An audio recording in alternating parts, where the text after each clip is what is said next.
segala persoalan yang kita hadapi takkan pernah dibiarkannya ku bergumul sendiri sebab alamat dia mengerti.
Allah kami, Allah yang benar, Allah yang tak pernah meninggalkan, Allah yang setia, Allah yang perbuatan tangannya sungguh ajaib di dalam hidup kami. Kalau kami boleh ada sampai hari ini Tuhan, karena kemurahan-Mu, karena kasih-Mu, karena kebaikan-Mu Tuhan. Sebab kejadian kami dahsyat dan ajaib Tuhan. Ajaib semua yang Kau lakukan di dalam hidup kami dan jiwa kami. Sungguh-sungguh menyadarinya Tuhan. Terima kasih Bapa. Terima kasih Tuhan. Terima kasih Bapa.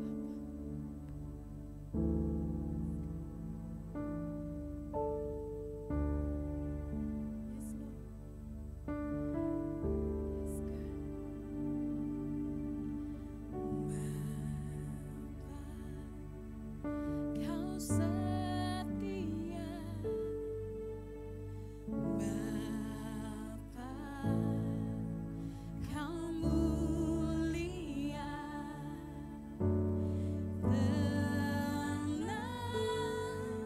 Tenanglah jiwaku, aman bersamamu.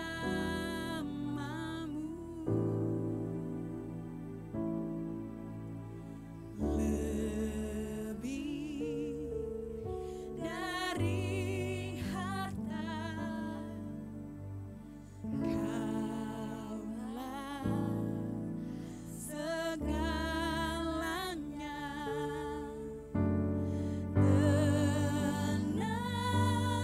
Tenanglah jiwaku dalam hadirat-Mu.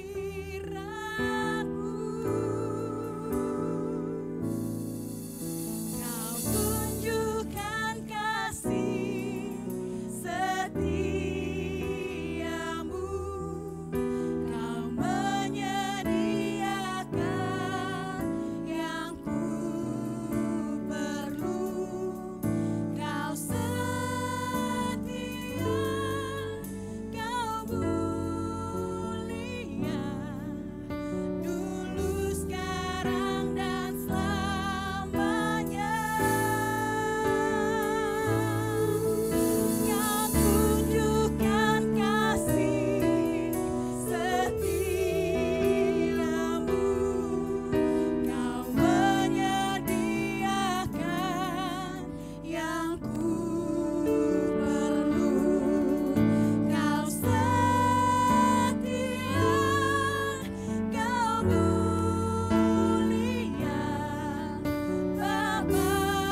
Kau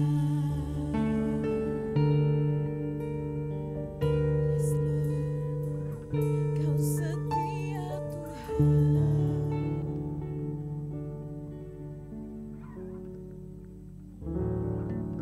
Shalom, selamat pagi, selamat siang, selamat malam dimanapun Anda berada. Pada hari ini, mari kita akan siapkan hati kita akan masuk di dalam firman Tuhan. Ibu, bapak, saudara-saudari yang dikasihi oleh Tuhan Yesus, Alkisah, seorang yang bernama Horatio Spafford, lahir tanggal 20 Oktober tahun 1828 di Luxembourg, New York. Ia adalah seorang pengacara sekaligus pengusaha sukses di Chicago. Horatio mempunyai seorang istri yang bernama Anna Spafford dan 5 anak mereka. Hidup dalam kelimpahan, aktif di dalam pelayanan gerejanya Presbyterian. Tragedi pertama terjadi tahun 1870 ketika putra satu-satunya yang berusia 4 tahun meninggal karena demam berdarah. Tragedi yang kedua kembali terjadi pada tahun 1871. Terjadi kebakaran yang sangat besar di Chicago yang menyapu habis semua aset real estate-nya sehingga perusahaan pun bangkrut. Ia tidak berdiam diri, tapi membantu sesama warga yang ketimpa bencana, yaitu kebakaran di Chicago, lainnya yang kehilangan tempat tinggal. Lalu ada hal lain juga yang terjadi dalam kehidupannya. Pada tahun 1873, ia merencanakan ingin menghadiri acara penginjilan di Inggris yang diselenggarakan oleh D.L. Moody, sehingga Horatio membawa istri dan 4 anaknya berlayar ke Inggris dengan menaiki kapal uap Prancis yang bernama Ville du Havre dari pelabuhan New York dengan melintasi sebuah samudra Atlantik. Sesaat sebelum kapal berangkat, Horatio menunda keberangkatannya karena urusan bisnis yang tidak bisa ditunda lagi.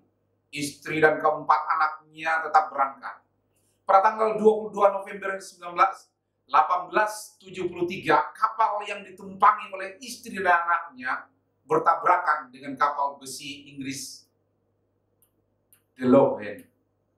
Hanya dalam waktu 12 menit, kapal Ville du Havre tenggelam dan menewaskan 222 penumpang, termasuk ke-4 putri Horatio.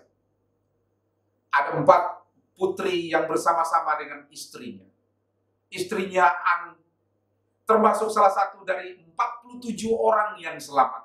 Sebagai orang percaya, ibu, bapak, saudara-saudari, dimanapun Anda berada, kita tidak akan pernah luput dari badai hidup ini.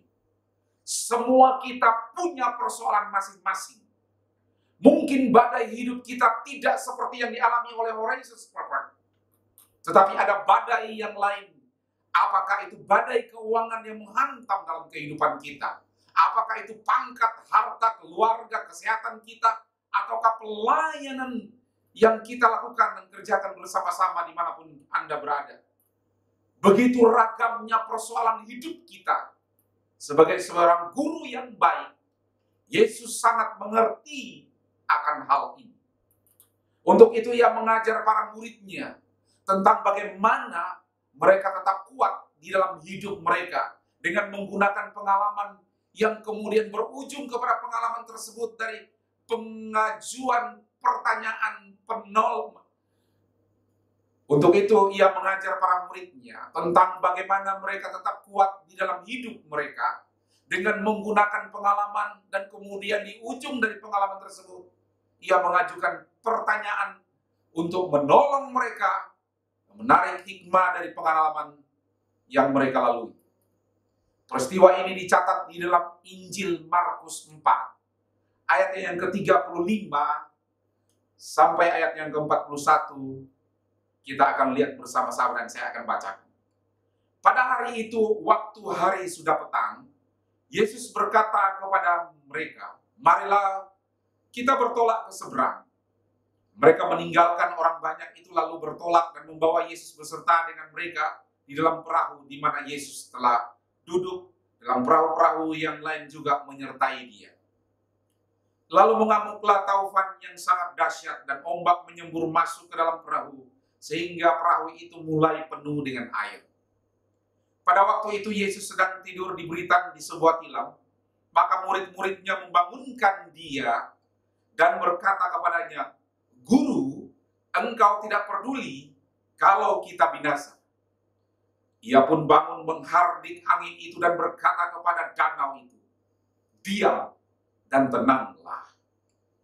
Lalu angin itu reda dan danau itu menjadi teduh sekali. Lalu ia berkata kepada mereka, "Mengapa kamu begitu takut? Mengapa kamu tidak percaya?" Mereka menjadi sangat takut dan berkata seorang kepada yang lain, "Siapa gerangan orang ini sehingga angin dan danau pun taat kepadanya?"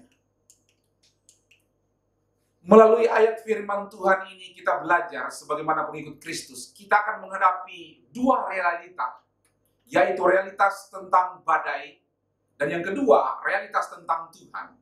Kita akan mulai dari yang pertama, yaitu realitas tentang badai. Melalui peristiwa ini Tuhan Yesus ingin mengajar para muridnya tentang realita dari badai dan kesukaran dalam hidup ini, atau tepatnya kesukaran dalam hidup kita. Setidaknya ada 4 hal yang berkaitan dengan badai itu sendiri. Yang pertama, badai bersifat menakutkan. Alkitab berkata, lalu mengamuklah taufan yang sangat dahsyat dan ombak menyembur masuk ke dalam perahu, sehingga perahu itu mulai penuh dengan air. Artinya badai yang datang dalam hidup para murid tidak diam, tapi mengamuk dan sangat dahsyat, disertai dengan ombak yang besar menyembur masuk ke dalam perahu, sehingga perahu mulai penuh dengan air, mengakibatkan para murid mulai panik dan penuh dengan ketakutan. Tuhan Yesus sendiri yang menyampaikan di dalam Matius pasalnya ke-8 ayat yang ke-26 berkata, "Mengapa kamu takut?" Artinya para murid melihat dan merasakan perahu yang diterpa angin taufan dan air yang masuk dalam perahu mengakibatkan rasa takut di dalam hidup para murid. Yang kedua yang saya lihat dalam firman ini, badai juga bersifat mengancam kehidupan para manusia. Kalau saja para murid mengalami badai atau badai persoalan datang dalam diri kita masing-masing, maka ada yang bersifat mengancam bukan hanya fisik, tetapi itu juga menyangkut tentang mental di dalam hidup kita. Bukankah itu yang terdapat di dalam Injil Markus 4 ayat yang ke-38?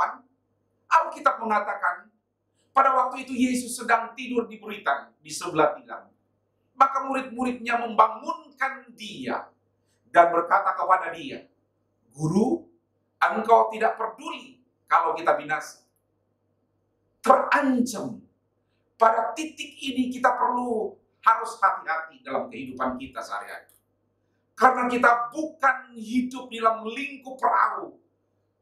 Sementara kita berada di tempat yang sangat luas. Dengan lain kata, kita hidup di dalam dunia ini bukan hidup di tempat perahu yang kecil, tetapi di tempat yang sangat luas. Kita bisa pergi ke dukun, kepada orang pintar, dan kita bisa mengandalkan manusia-manusia yang pintar. Yang ketiga yang saya belajar dalam firman ini, badai yang kita hadapi, atau tepatnya badai yang dihadapi oleh para murid dan kita tentunya, itu bersifat sementara dan terbatas. Pada saat Tuhan Yesus menghardik angin taufan dan tiba-tiba berhenti, artinya badai itu begitu tunduk kepada Tuhan Yesus dan tidak berkutik. Ini menandakan bahwa badai yang bersifat sementara dan sangat terbatas. Terbatas karena badai sebesar apapun tidak dapat melampaui kemahakuasaan Tuhan Yesus. Terbatas artinya dapat dihentikan dan dapat ditundukkan. Terbatas karena seketika itu juga berhenti. Terbatas karena tidak berulang-ulang. Dalam kehidupan kita perlu belajar masalah yang kita hadapi ada batasnya dan bersifat sementara, tidak akan selama-lamanya ada dalam kehidupan kita, apalagi kita dekat dengan Allah. Yang keempat yang saya lihat, Ketika badai itu datang sebenarnya untuk menguji iman kita. Bukankah itu yang dikatakan di dalam firman Tuhan yang terdapat dalam Injil Matius pasalnya yang ke-7 ayat 24 sampai ayat yang ke-27. Saya ingin membacakan kepada Bapak Ibu Saudara. Setiap orang yang mendengar perkataan dan melakukannya, ia sama dengan orang yang bijaksana yang mendirikan rumahnya di atas batu. Kemudian turunlah hujan dan datanglah banjir, lalu angin melanda rumah itu. Tetapi rumah itu tidak rubuh sebab didirikan di atas batu. Tetapi setiap orang yang mendengarkan perkataanku ini dan tidak melakukannya, ia sama dengan orang yang bodoh yang mendirikan rumahnya di atas pasir. Kemudian turunlah hujan dan datanglah banjir, lalu angin melanda rumah itu, sehingga rubuhlah rumah itu dan hebatlah kerusakannya. Pada saat badai datang, masalah datang dalam kehidupan kita, kita perlu menyadari bahwa itu hanyalah menaikkan atau menguji iman percaya kita kepada Dia. Bukankah sama seperti seorang anak sekolah yang mau naik kelas, harus belajar ujian, harus belajar mati-matian baru naik kelas. Yang kedua yang saya lihat, kita berbicara tentang realita di dalam Tuhan. Poin yang kedua ini adalah sangat krusial, sangat luar biasa. Realita tentang Tuhan, kita perlu menyadari bahwa kesukaran yang kita hadapi sangatlah besar, sedangkan kemampuan kita sangat terbatas. Dengan kata lain, badai itu melampaui kemampuan kita untuk mengatasinya. Sebagai akibat rasa takut menguasai hati kita. Tetapi kita menyadari bahwa Allah yang kita sembah adalah Allah Tuhan yang bersifat tidak terbatas dan kekal. Bukankah itu yang disampaikan oleh Nehemia? Di dalam Nehemia pasal yang ke-9 ayat 32a mengatakan, Nehemia pernah berkata, sekarang ya Allah kami, Allah yang maha besar, kuat dan dahsyat, yang berpegang pada perjanjian dan kasih setianya. Hal ini dibuktikan badai Tofan yang sedang mengamuk, ia hentikan seketika itu juga. Artinya, besarnya badai atau persoalan di dalam hidup kita, baik itu menyangkut tentang sakit penyakit, baik itu tentang usaha yang lagi bermasalah, baik itu juga karir kita, studi kita, di dalam problem, di dalam Tuhan dapat diandalkan dengan kebesaran dan kehebatan yang telah dibuktikannya, memungkinkan kita harus mempercayai Dia. Dia adalah Allah yang dapat dipercaya. Dia adalah Tuhan yang dapat diandalkan. Apa saja yang tidak bisa dibuat oleh manusia, Dia tetap sanggup untuk melakukannya karena ketidakterbatasannya. Allah kita adalah Allah yang tidak terbatas. Alkitab mengatakan dalam Mazmur 93 ayat yang keempat, daripada suara air yang besar, daripada pecahan ombak laut yang hebat, lebih besar Tuhan di tempat tinggi. Artinya Tuhan itu besar dan hebat, tiada taranya, dan tidak bisa disejajarkan oleh apapun. Ia pun bangun dan menghardik angin itu, dan berkata kepada danau itu, diam dan tenanglah. Lalu angin itu reda, dan danau itu menjadi teduh sekali. Bukankah itu sesuatu yang bisa kita dapat lihat, bahwa mempercayai firman Tuhan, bahwa Tuhan kita itu adalah Tuhan yang dapat diandalkan. Apa problem saudara pada hari ini? Serahkan kepada Tuhan. Dia adalah Allah yang dapat diandalkan. Di bagian yang lain firman Tuhan berkata, ya Tuhan Allah semesta alam, siapakah seperti Engkau, Engkau yang kuat, ya Tuhan, dan kesetiaanmu ada di sekelilingmu. Engkaulah yang memerintahkan keconggakan laut pada waktu ia naik gelombang-gelombangnya. Engkau Tuhan juga yang meredahkannya. Di dalam Mazmur 89 ayat yang ke-9 dan ayat yang ke-10. Inilah realitas Tuhan membuktikan bahwa Ia Tuhan yang tidak akan membiarkan badai menghancurkan dan menenggelamkan kehidupan anak-anaknya. Tapi pada saat badai datang dalam diri para murid meminta pertolongan kepada Tuhan. Dan saat itu juga Tuhan menolong kehidupan mereka. Dengan lain kata bahwa melalui peristiwa ini Tuhan Yesus tidak pernah menunda atau menuntaskan persoalan yang menghadang mereka saat angin tofan yang melanda pada saat itu. Persoalan apa yang saudara hadapi hari-hari ini? Mari kita menyelesaikannya bersama dengan Tuhan. Saya ingat apa yang dikatakan oleh firman Tuhan di dalam ayat yang ke-38 dari Markus pasalnya yang keempat tadi. Dikatakan pada waktu itu Yesus sedang tidur di buritan di sebuah tilam. Maka murid-muridnya membangunkan dia dan berkata kepadanya, "Guru, engkau tidak peduli kalau kita binasa." Menurut saya, kalimat ini adalah kalimat di dalam keadaan ketakutan. Tetapi ayat yang ke-39 mengatakan, ia pun bangun dan menghardik angin itu dan berkata kepada danau itu, "Diam dan tenang." Lalu angin itu reda dan danau itu menjadi teduh sekali. Dia adalah Allah yang dapat dipercaya. Apa persoalanmu hari ini? Mari datang kepada Dia. Dia adalah Allah yang sanggup menyelesaikan semua persoalan. Asal saja percaya kepada Dia, maka engkau akan mengalami mujizat demi mujizat dalam hidup ini. Yang ketiga, langkah-langkah apa saja yang praktis untuk tetap tegar menghadapi badai? Yang pertama, memiliki pengetahuan atau pengenalan Allah yang benar tentang realitas badai dan realitas Tuhan. Umat Tuhan binasa atau dihancurkan oleh badai karena tidak memiliki pengetahuan. Di dalam Hosea pasalnya yang keempat ayat yang ke-6 mengatakan, umatku binasa karena tidak mengenal Allah. Artinya pengenalan akan Allah lewat membaca, merenungkan, dan mengaplikasikan dalam kehidupan kita sehari-hari sangat penting. Semua kita bisa tawar dalam hidup kita, tapi membaca firman Tuhan, merenungkan firman Tuhan, serta mengaplikasikannya di dalam kehidupan kita, ini tidak bisa ditawar oleh siapapun. Karena hanya itu yang dapat membuat kita bisa bertumbuh di dalam pengenalan kita akan Tuhan yang maha besar secara pribadi kita. Badai atau persoalan boleh datang di dalam kehidupan kita, tetapi badai itu akan berhenti.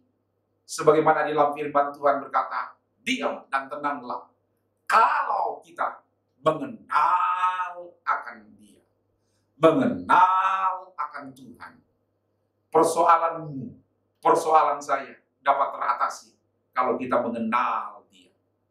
Kaya akan firman Tuhan, hidup dalam firman Tuhan, dan melakukan firman Tuhan, engkau akan bahagia di bumi seperti di surga.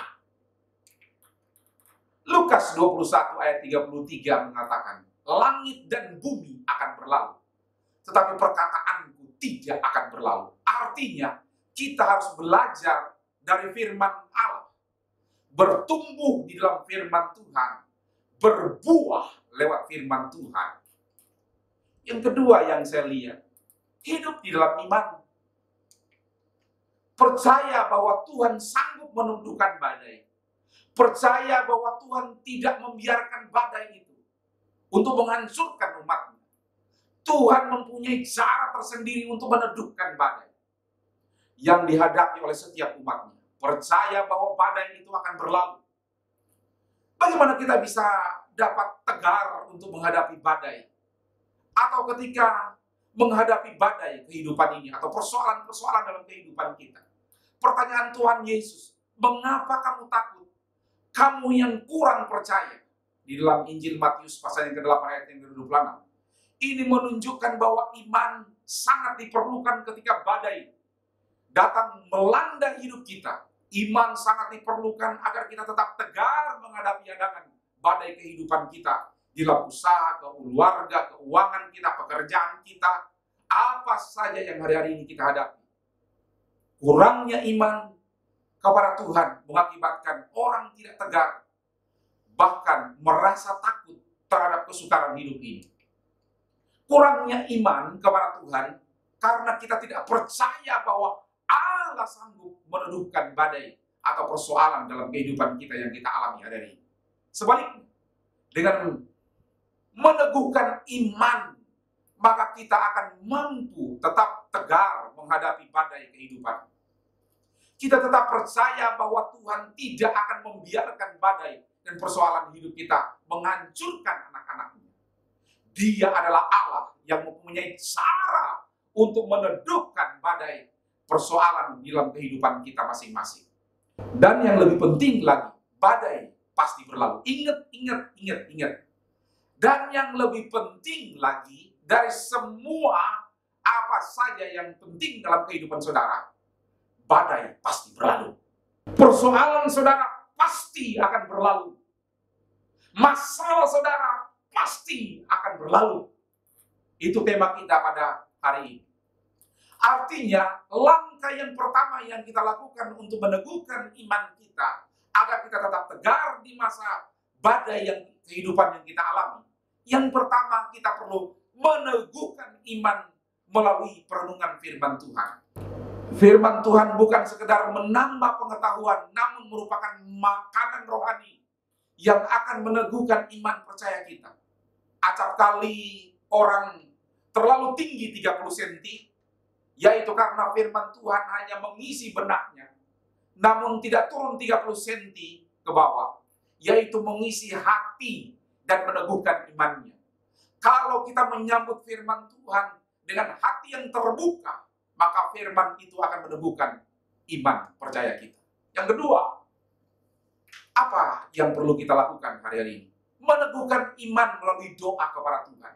Doa bukan hanya sekedar merupakan sarana bagi kita untuk berbicara kepada Tuhan, namun juga menolong kita untuk meneguhkan iman kita. Sebab kita akan tetap tegar di masa badai yang sangat mengkhawatirkan dalam kehidupan kita dan membuat kita takut dalam hidup diri kita. Dengan menyerahkannya kepada Tuhan melalui doa, maka doa kita dijawab oleh Tuhan, saudara akan memiliki sukacita yang penuh dalam hidup. Yang ketiga, langkah yang ketiga yang perlu kita lakukan, meneguhkan iman melalui ucapan syukur kita kepada Allah. Dengan mengucapkan syukur kepada Tuhan, kita mengalihkan pandangan mata kita dari badai persoalan kepada Tuhan. Kalau sebelumnya kita melihat persoalan demi persoalan, bahkan juga ada persoalan yang sangat besar yang kita lihat setiap hari, bahkan juga kita tidak berdaya sehingga kita merasa takut. Maka sekarang kita melihat Tuhan melalui ucapan syukur kita kepada Dia. Ya, kita akan melihat betapa Tuhan itu besar dan badai itu yang kita hadapi sama sekali tidak berarti di hadapan kita. Semakin kita bersyukur, semakin kita dapat melihat bahwa kasih dan kuasa Tuhan tidak terbatas dan persoalan yang nampak di depan mata kita semakin hari semakin kecil. Sehingga kita tidak akan merasa takut lagi. Sebab Tuhan beserta kita. Dan lebih besar dibandingkan dari persoalan yang kita hadapi. Konklusi atau penutupnya. Dari firman Tuhan yang saya bagikan hari ini. Pentingnya untuk melihat Tuhan melalui firman-Nya.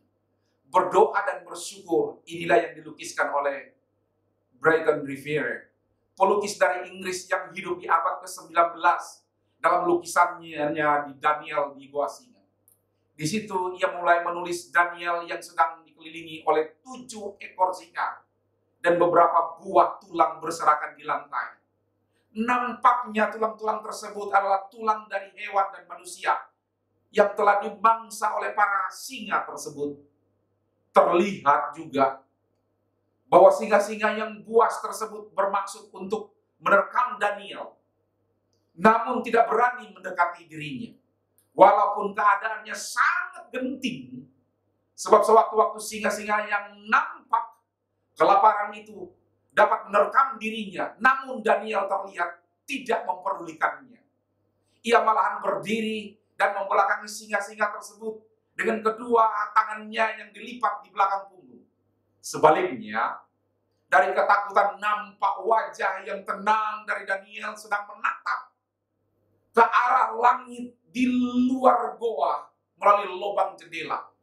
matanya memandang kepada sumber cahaya yang menerobos ke dalam goa melalui lubang jendela itu.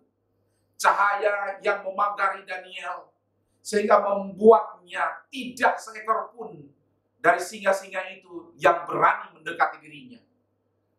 Pandanglah Tuhan dan alami pertolongannya. Pandanglah Tuhan dan alami damainya yang mengalahkan semua rasa takut terhadap badai yang mengancam atau persoalan yang silih berganti dalam kehidupan kita. Kita tetap tegar. Pandanglah Tuhan melalui perenungan firman-Nya, berdoa dan mengucap syukur kepadanya di dalam ibadah harian setiap hari. Maka sebagai akibat, hidup Anda akan unshakable, tetap teguh di masa sukar. Amin. Tuhan memberkati kita. Mari kita akan berdoa. Tuhan, hamba-Mu berdoa untuk firman Tuhan yang telah disampaikan. Hamba-Mu berdoa menyerahkan dalam setiap apapun yang dihadapi oleh jemaat-Mu, dimanapun mereka berada, pada pagi, siang, dan malam hari ini. Tuhan menyertai dan memberkati. Dengan kekuatan firman Tuhan, mereka akan mengalami mujizat dan karya-Mu yang begitu luar biasa di tengah-tengah kehidupan mereka. Diberkati rumah tangga menjadi rumah tangga yang terbaik, usaha yang terbaik, bisnis yang terbaik, kesehatan yang terbaik, keluarga yang diberkati Tuhan yang terbaik. Dan kami bersyukur untuk firman yang menguatkan dalam kehidupan kami. Di dalam nama Tuhan Yesus Kristus, Allah kami yang hidup, kami mengucap syukur dan berdoa. Kita yang percaya katakan, amin. Tuhan memberkati kita semua. Tetap tegar di masa sukar.